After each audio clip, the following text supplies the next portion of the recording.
آپ نے ایک دفعہ فرمایا تھا کہ جب بھی میں دعائے قنوت پڑھتا ہوں تو میری چیخیں نکل جاتی ہیں، تو اس آخر مقام میں ہمیں بھی شامل کر دیے، کیونکہ آپ ہماری چیخوں کو نکلواتے رہتے ہیں یہاں پر۔ وہ تو اصل میں اپنا اپنا تاثر ہوتا ہے، یہ تاثر جو ہے یہ دوسروں میں منتقل نہیں ہو سکتا۔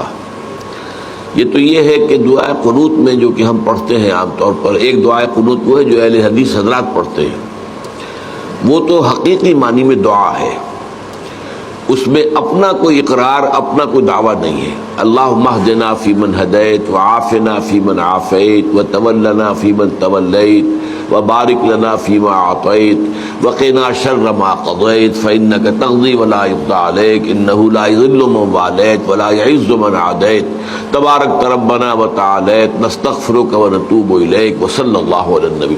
اس میں ہم بس مانگ ہی رہے ہیں اللہ سے، جو کچھ تو نے ہمیں عطا فرمایا اس میں ہمیں برکت عطا فرما، ہمیں ان لوگوں میں شامل کر جن کو تو نے ہدایت دی ہے، اور جو گمراہ ہوئے ہیں ان سے ہمیں بچا لے، اور یہ کہ یہ تمام چیزیں۔ لیکن جو حنفی پڑھتے ہیں اس میں اصل میں اقرار ہے بہت بڑا، اللہم انا نستعینک ونستغفرک ونؤمن بک ونتوکل علیک ونثنی علیک الخیر۔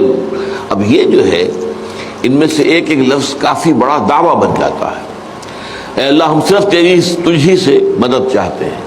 اب یہ توحید کا بہت گہرا تقاضا ہے، لیکن یہ کہ واقعتاً اس پر پورا اترنا ہمارے لیے ممکن ہے۔ آدمی اگر اس کو دروں بینی کے ساتھ پڑھے گا تو لرزہ آئے گا، جیسے کہ علامہ اقبال کہتے ہیں چمی گویم مسلمانم بلرزم کہ دانم مشکلات لا الہ رہا۔ میں جب کہتا ہوں کہ میں مسلمان ہوں تو مجھ پر لرزہ طاری ہوتا ہے، کب کبھی طاری ہو جاتی ہے، اس لیے کہ میں جانتا ہوں کہ لا الہ الا اللہ کہنے کے تقاضے پورے کرنا کس قدر مشکل ہے۔ کہہ دینا تو آسان ہے، اس پر پورے اترنا کتنا مشکل ہے۔ تو اب اسی میں ہم توکل علیک، اے اللہ ہم تجھی پر توکل کرتے ہیں۔ اب یہ بھی سوچنے کی بات ہے، آدمی اندر دیکھے کہ کیا واقعی یہ صحیح بات ہے، میرا بھروسہ اور میرا توکل اور میرا اعتماد جو مادی وسائل ہیں ان پر زیادہ ہے یا ذات باری تعالیٰ پر زیادہ ہے؟ مال پر زیادہ ہے یا ذات باری تعالیٰ پر زیادہ ہے؟ انسانوں میں سے جو مددگار ہوں ان پر زیادہ ہے یا اللہ تعالیٰ پر زیادہ ہے؟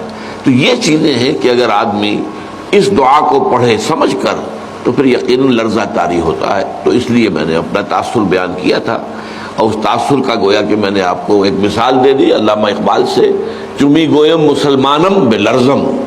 اب ایک آدمی تو وہ بڑے دعوے سے کہتا میں مسلمان ہوں، ٹھیک ہے، اللہ اس کے دعوے کو پورا کر دے، لیکن اب اس دعوے کا تقاضا سامنے رکھ کر اپنا جائزہ لے آدمی تو پھر اس کے اوپر کپ کپی طاری ہوتی ہے کہ اس دعوے کو پورا کرنا تو آسان کام نہیں ہے۔